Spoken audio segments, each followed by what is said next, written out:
Our energetic little doryman is about to deliver us to a very special destination in Nova Scotia's LaHave Islands. This could be your private hideaway amongst the friendly fisher folk of this amazing complex of islands. And you're less than a half an hour from Lunenburg or Bridgewater. But then you may prefer to come by car, in which case you'll come across the Causeway Road that parallels the mile-long Crescent Beach.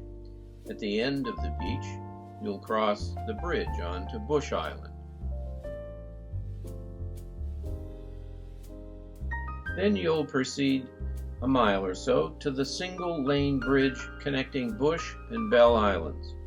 Bell Island is the end of the road, so to speak, and it is our destination. Only Bush and Bell Islands in the LaHave group are accessible by road. Well, here's our little doryman again. He thinks we should check out the neighborhood before we get too settled into this property. He's right. It is impossible not to get laid back and comfortable living here in this Swiss Family Robinson reincarnation of paradise.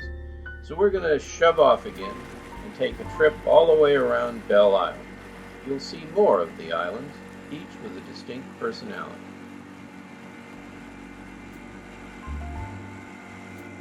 Here we are again at the Bush to Bell Bridge. Looks a little more imposing from down here on the water, doesn't it?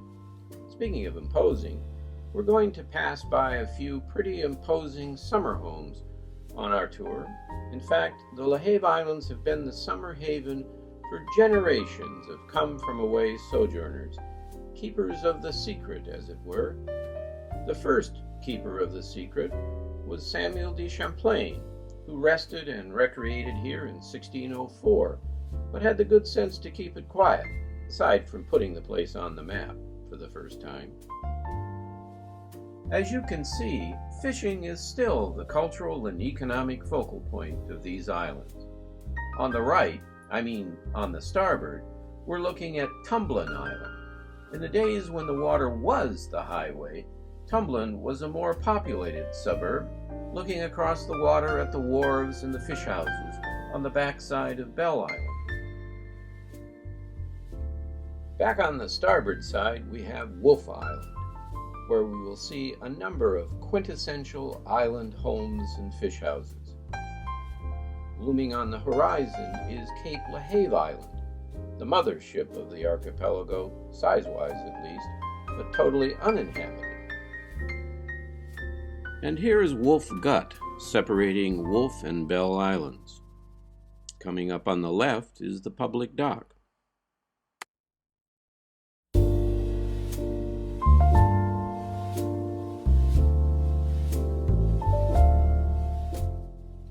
Here's the Bell Island Church and the old schoolhouse.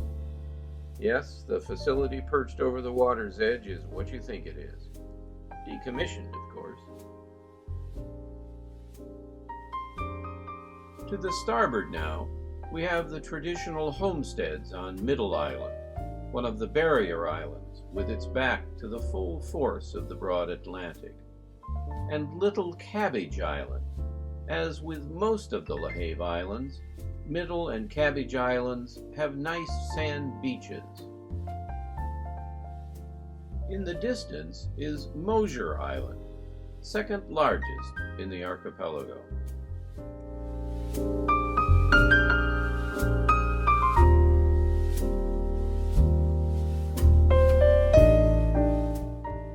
Swinging back to the port side, we're in the home stretch along the north shore of Bell Island to our home base.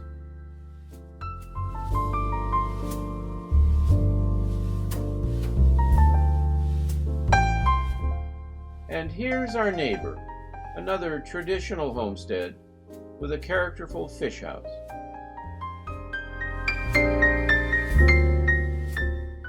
All of the shore frontage in this frame is part of the 7.4 acre property being offered.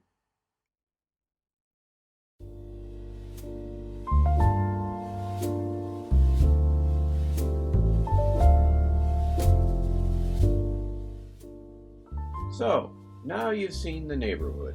Let's look at the property. Certainly, one of the outstanding features of this property is the private little protected inner harbor. It is pretty easy to see how this area is the focal point for play and relaxation for young and old alike. It seems like all roads, make that all boardwalks, all ramps, decks, bridges, lead ultimately to this amazing configuration of granite ledge and blue water.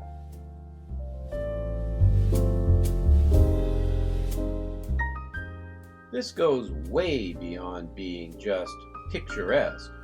It is invitingly functional for every fun-filled aquatic endeavor, from swimming and fishing to sailing or just lazing around in the sun. Don't you just want to get out there? Just jump in.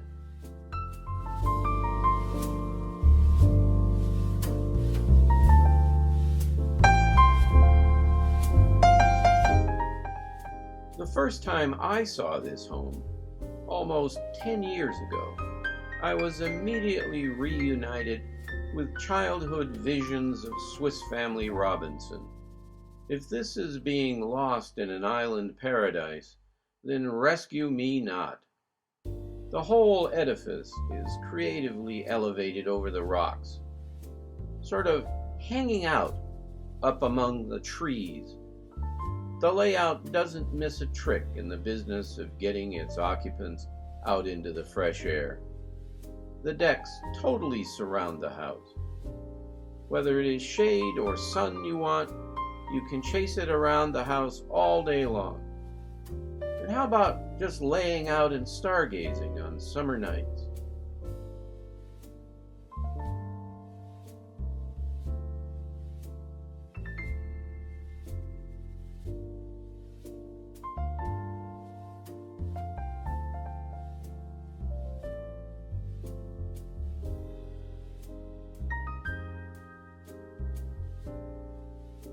Inside, the house is a linear log quiltwork of rooms.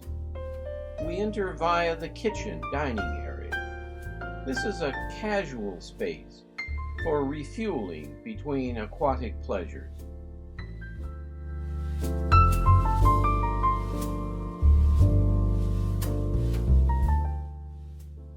As you're seeing, throughout, the home is filled with broad ocean views. Altogether, there's about 1,600 square feet of living space, 3 bedrooms and 2 full baths, with loads of closet and storage space. There's also a spacious laundry building off the back veranda, which has plenty of potential as additional guest quarters. And up the driveway, there's an exceptionally large double garage. Plenty of room here to house boats and marine equipment during the winter.